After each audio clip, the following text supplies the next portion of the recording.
Good afternoon. I'm Daniel Guest, and welcome to the Imagine Golf Podcast. This podcast is dedicated to help you get the swing and the game that you've always imagined. Today's episode is brought to you by Imagine Golf and PXG. You can go to our site, imaginegolf.com, to see all of our offerings, including our free drills, our practice plans, our golf ebooks or videos, or to book a lesson with me at our state-of-the-art studio right outside of Philadelphia, or virtually through our partner, thegolfliveapp.com. And you can sign up for our free tips and videos that go out once a week, every week, by simply dropping us your email. So happy Monday. I recently spoke in front of a bunch of youth golfers and was asked a question on, hey, what's a good practice routine? And I thought, man, that's an amazing question, but it's different for everybody. We customize all of our practice routines for all of our better golfers. And then the question came up, better yet, than, hey, better than that, how about what not to do in practice? And I thought, you know what, that is a better question. So that's the title of today's podcast. The 7 things that you should not do at the driving range, and a couple of them are brutally obvious, and you're probably guilty of a couple of them, and I have been as well. But I think I know if you try to break these habits and just focus a little bit more on your practice, you're going to get better exponentially. And that's what it's about, right? It's not about just hitting golf balls. And the age old, hit 10,000 golf balls or dig it out of the dirt and hit tens of thousands of golf. We all know that's BS right now. So it's not required, and it probably does more hurt than it does good. So let's talk about those 7 things that I think you should never do at the driving range, right? Look, I think just in general, those people that go to the driving range, I mean, that's some precious time, right? I mean, it's not, I mean, we're all way busy, right? I mean, even people that are unemployed or retired, they seem to have, busy days. Retirees are constantly telling me that, they're busier now than when they were working. And by the way, I'm looking forward to that. But I think, look, it takes effort to get to the driving range, right? And wouldn't it be just an absolute shame if that time spent at the driving range, by the way, the commute there, the actual time on the range, the money spent, and the time back to wherever you're going was an absolute massive, colossal waste of time, right? And most people, I mean, frankly, most golfers, and I'm talking, when I say most, 90-some% of you that go and practice are doing just that. You're absolutely wasting your time. You're falling into some ridiculously common traps. You're wasting money, and you're just not getting any better, right? So, but yet we keep doing it over and over and over again. I think that's probably the definition of insanity, right? Doing the same thing over and over again, expecting something different. So, yeah. So I picked up 7. There's probably 10 different things. Heck, I could probably pick out 20 things that people do wrong, right? But I try to boil them down into 7. Anyone that listens to the podcast know we love the number 7 here in Imagine. So here we are. Here's 7 of them that I think you might be guilty of every day, for that matter, every time you go. So the first one is obvious, right? It's arriving without a plan. So you show up, you grab a big bucket, you pull out your driver and you start banging balls, right? Or you roll up with, your 7-iron and you put in a large bucket for 145 balls and then go to the mat, right? And your only goal, really, it seems like when I watch these players, because I've seen them all, man. I worked at a driving range for years. Um, they all they want to do is hit the ball harder and farther, right? And they hope that somehow that equals improvement, right? And just when you say that out loud, you know that can't be the case, right? So we need to have some sort of plan. What kind of plan? Hey, man, almost any plan would be better than no plan, right? Or, but a couple ideas, like, are you working on a technical aspect of your swing? Are you trying to come, less over the top, more from the inside? Are you working on a new grip? Are you working on a new takeaway position? Are you playing virtual golf, with specific yardages that you need to hit with different clubs, right? So you're hitting a 150-yard shot with 3 different clubs, right? Whatever it is, you need to define that goal before, there's the adjective, right? Before, the operative word, I should say, before you arrive and stick to it. Don't just show up, break balls, and hit. It's a total waste of time, and a total waste of money. More so time than money, right? Because a bucket of balls is probably only what, $10 to $14. Um, but anyway, you get the point, right? Stop wasting time and get some type of plan together and stick with it. So that's number one. Number two is very similar, just a little bit more specific. What I mean by that is you just get up there and you just hit ball after ball after ball after ball, right? Barely even taking a breath, right? I was on a lunch break one time in my office at this one facility we had. My desk was raised up like a high top at a bar area almost, right? So I could see out the window. And this guy was right next to my bay. And you could tell he was pressed for time because he was rushing, man. He threw off his work shoes, threw on his golf shoes. He had a medium bucket, and a medium bucket at this facility that I used to work at was 75 balls. He hit 75 balls inside of probably 35 minutes. I'm not even exaggerating, right? If you think that does anything for your golf game, I got some swampland I need to show you in Florida. Right? There is no idea. There's just no chance. I mean, what are you getting out of that? Right? What are you absolutely just when you say it out loud, what are you getting out of that? You're getting nothing, right? Other than some aerobic exercise. If that was the goal, aerobic exercise, a la hitting 75 balls inside of 30 minutes, check, done. Well done, right? But this just hitting or this type of approach of just hitting ball after ball after ball is almost like mindlessness, right? It's not golf, right? But I assure you, you cannot get better doing this. And I think most people know it. They just don't want to admit it. Um, we tell people all the time, look, less is more, right? Intentful, purposeful practice, and less of that, right? Or excuse me, less balls, but more of the intentful, purposeful practice always does better. So here's an example, right? Instead of that, hitting 50 balls or 75 balls in 30 minutes, why don't you do like a simple 7 ball drill, right? What is that? Well, just take 7 golf balls, carve them out, and put one down in the middle of the mat, right? Walk back, walk into the golf ball. Take your aim, take your pre-shot routine, take your address position, look up at the target, and stroke that golf ball, man. All right, and then come back and do the exact same thing 7 times in a row. I guarantee you that's way better, right? That intentful, purposeful, committed shot than the 75 balls you just rifled out in the middle of the range, right? Or actually all over the range, probably, right? But and that's just one drill. There's a million different ones that you can do, right?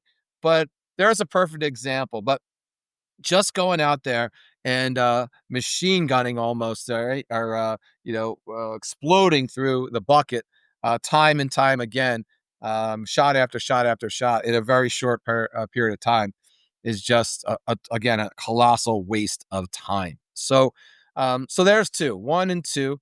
Um, Number three, I think number three is more for the person that's not brand new and the person that really is trying to hone their game.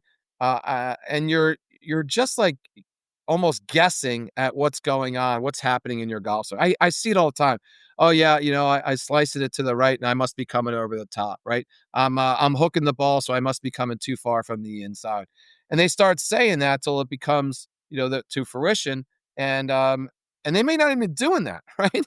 They may, I picked my head up, all the usual stuff, if you would, right? So we got number three is we got to stop guessing exactly what's happening. Well, how do you do that? Well, you got to get some evidence, right? One of the things we pride ourselves at Imagine Golf is all of our training is evidence based, right? So we leave nothing to chance. And that doesn't matter if we're inside on a $100,000 simulator or outside at a driving range with a launch monitor. But there's evidence, and you need evidence. You gotta get away from this guesswork. You gotta get away from what people have told you. You gotta get away from what you think is going on because you just watched, the Ryder Cup, right? But if you have no technology, you have a phone, right? And a phone has a shit ton of technology in it. Video yourself. I'm not a huge advocate of videoing constantly, but clearly video will tell you, especially if you slow it down, if you're doing what you think you're doing, right?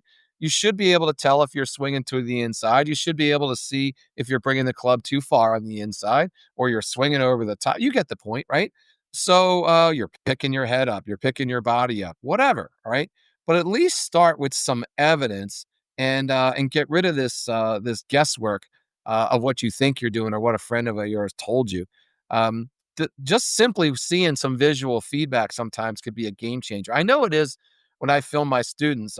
I don't use video extensively, but I do use it to make a point. We use it for a baseline, and we use it to make points throughout the lesson and the student's progress, if you would. So, and there's plenty of times every single day. There's not a day that goes by where someone where I don't show someone a video and they're like, "Oh my god, I didn't even realize I did that." So stop guessing exactly what's going on in your swing and start getting some evidence-based stuff around it. You'll be better for it, right? And by the way, you can buy a launch monitor now for less than like $75, I think it is. So you can get some pretty accurate data, and a lot of driving ranges have Top Tracer or TrackMan or something there. So there's plenty of ways to get some evidence-based feedback, if you would, under your belt. So that's number 3. Number 4 is a personal peeve of mine, which is getting all jacked up, getting all upset on the driving range, right? Um, e- every range I've ever worked at, and we have 5 different facilities that have driving ranges that I've worked at. There's always been someone that gets kicked out for cursing or doing something ridiculous, and they just showed up to hit golf balls and they're being executed. I almost said they should be executed. They're getting exited out because of the range because they're screaming foul language, right? After hitting a bunch of crappy balls, right? Because they probably did the top 3 things and now they're all worked up about it, right? So look, getting angry, right? Getting upset, getting all heated, whatever it may, whatever you want to call it, it's just something we can't do, right? We just on the driving range of all places, that what from a golf perspective, shouldn't that be almost a safe space, right? So, um, look, I think you should allow yourself to make mistakes. That I always tell people you'd rather make them on the driving range or in the simulator than you ever would on the golf course, right? So, yeah, just don't take it so seriously, man. Um, Allow your patience to kind of shine through, right? I guarantee you, if you're more patient on the driving range, you're more patient on the golf course. And I also guarantee it's the same way the other way, right? The more upset you get on the drive, can you imagine the guy that's cursing Bloody Marys, right, on the driving range? What they do on the golf course? I don't want to play with that guy or girl, right? So, enjoy the time, right? Enjoy the space wherever that is, whether it's outside or inside, and accept the fact that look, it's practice. We're in Philadelphia, Allen Iverson. We're talking about practice, man, not a game. We're talking about practice. So let's not get all worked up. All right, it's golf is meant to be enjoyed. I know it's crazy hard, but just let's just check that craziness at the door. All right. Number 5. Number 5 is neglecting your club face. What do I mean by that? Well, look, I club face, while I never really bought into club face is king mentality, right? Because you could be, swinging 9 degrees over the top and hit it in the center of the face every time, and the ball's not going to go anywhere where you want it to. Right? So, club face is not king in our opinion here at Imagine, right? But it is crazy important, especially as you get better, and you better understand where you're hitting it on the club face. So it's easily done, right? You can, and there's a school of thought out there. Adam Young even talks about. He's a pretty famous golf instructor. He talks about actually trying to hit balls at different spots on the club face, trying to hit it off the heel, trying to hit it off the toe. Imagine if you could do that, right? How much easier would it be to hit it in the middle of the face if you could do all the aforementioned, right? Try to hit it thin, try to hit it thick, right? But I think it's important that I know it's important that like where you are actually hitting it on that face, right?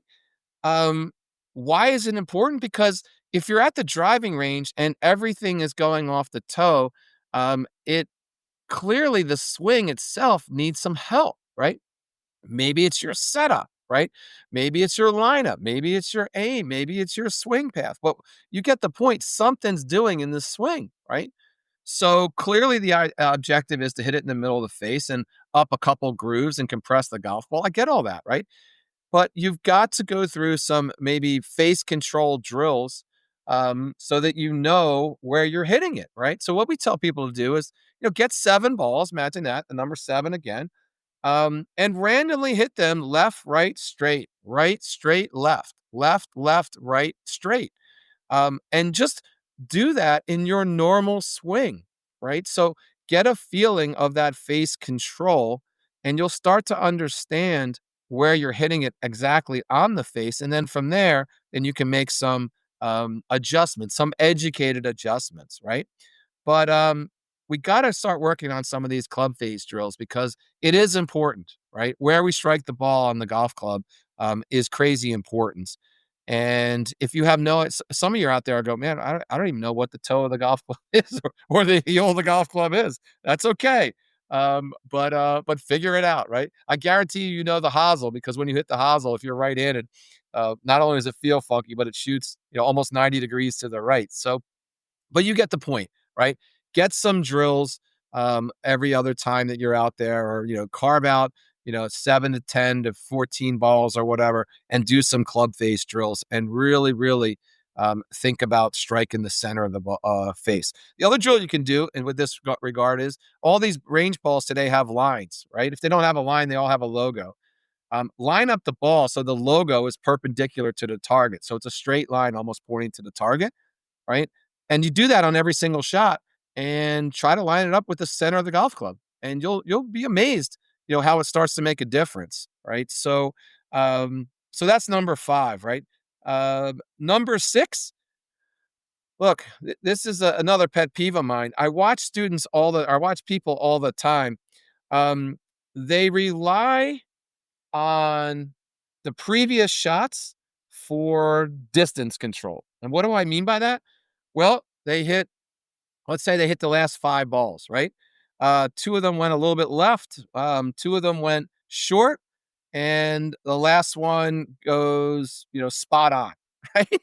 So, um, well, geez, if I had 5 chances on every target, well then, I'd be on the tour for Christ's sake, right? If I only had a second shot at every shot on the golf course, I might even be on tour. You get the point, right? So that's not distance control, right? Distance control would be what we alluded to earlier, that you hit 3 different clubs all 150 yards, right? Or you're trying to hit your 7-iron 150 yards by imagining you're playing through different holes, but you're not going, shot by shot by shot. Of course your brain's going to adjust. Of course your body's going to adjust. And then all of a sudden you're going to hit the number and you're going to be like, okay, I'm good then. You're not good, right? If 1 out of 5 shots went your number, you're not good, right? It's going to be a problem when you get on the golf course. So, yeah, so you got to do things more random. All right. Pick that target with with a club, let's say a 7-iron, 150 yards. And then when you're playing through, make sure that the different 7-irons that you're hitting are in fact going 150 yards. And if they're not, and they're going 140, well, then you got to make an adjustment. You either got to change your distances or you got to make an adjustment in your swing to get back to the 150, right?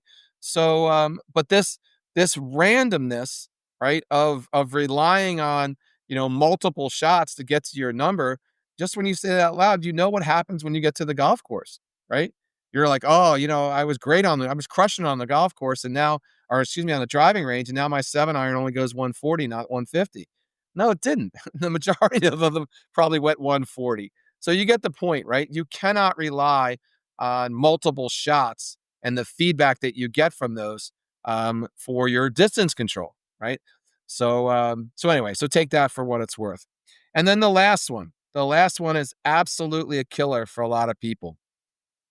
You're only focused on a certain drill or even multiple drills. Most people come out and I see them doing one drill, right? And look, drills are important. There's a drill for everything.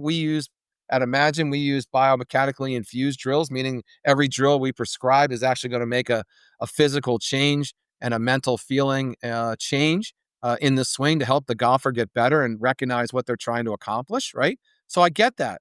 but you can't drill all the time, right? So you've got to hit um, some regular shots, and especially if the drill is like, a stop at the top drill, as an example, right? Where it's not a full swing, you've got to come back and then do some full regular swings, right?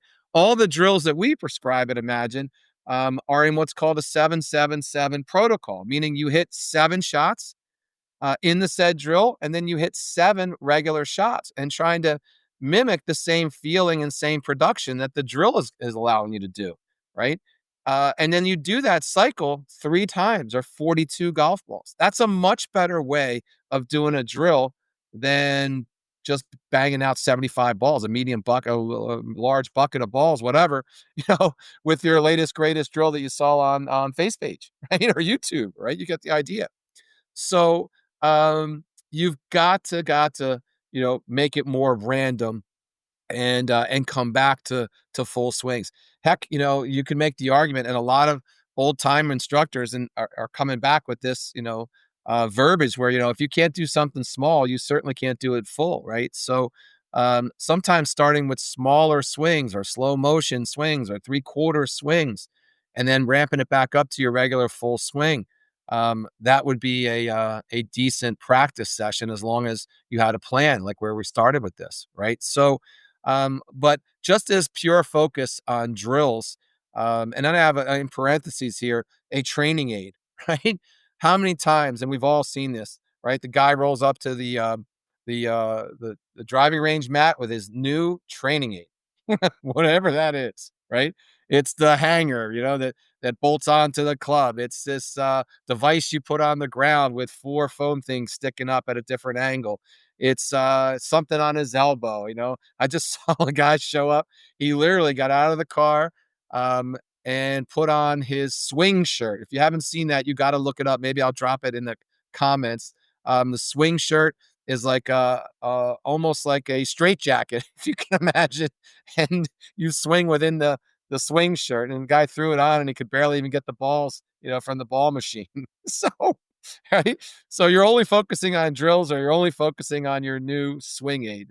Both of those are bad. And I think you know that, right? So, I just wanted to point that out. So those are the 7 that I came up with. They're in no order, right? I guarantee you, if you're listening to this, that you've done at least one of the 7 and probably multiple. But look, they're not, they're not crazy. They're not over the top, but none of them help you get any better, right? And just to review the 7, the first one was arriving without a plan.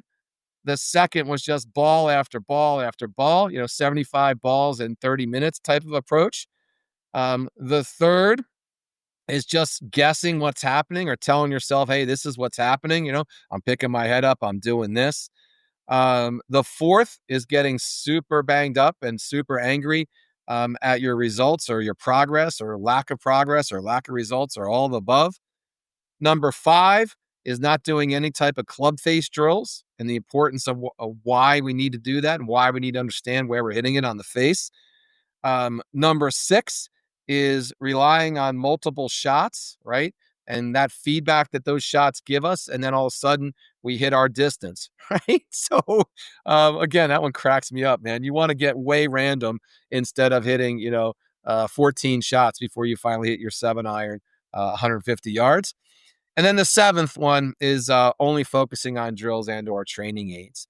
So, I think that's a pretty good list. In fact, I know that's a pretty good list. Um, but I know the range is a place to get better. The range is a place to have fun. The range is a place to relax. And if you just changed up the routine just a little bit based on this podcast, I guarantee you'll get the swing in the game that you've always imagined. So, look, hit me up in the comments below. If you have any comments, please hit the like button and follow button. We're on, heck, you can follow us on all the directories. We're on them all. And thanks for listening. Here's to getting you the swing and the game that you've always imagined.